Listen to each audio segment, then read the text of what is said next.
Student का नाम है मनीष, एंड मनीष पूछ रहे हैं हमसे कि सर अमेजोन FBA के बारे में थोड़ा बताइए। FBA का मतलब क्या है? Fulfilment bye Amazon.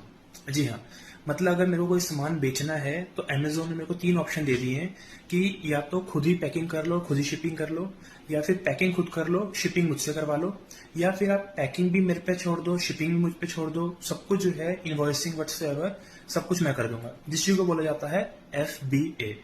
यहाँ पे क्या होता है कि मैंने 20 या 30 प्रोडक्ट कहीं से खरीदे, वो सारे के सारे प्रोडक्ट्स मैंने कहाँ भेज दिए? अमेजोन के वेयर हाउस में बेच दिए। अब अमेजोन ही उसको स्टोर करेगा, अमेजोन ही उसको पैक करेगा, अमेजोन ही उसको डिलीवर करेगा, कोई रिटर्न आएगी तो अमेजोन ही लेने जाएगा, और उसको मैनेज भी अमेजोन ही करेगा। इसे बोला जाता है FBA।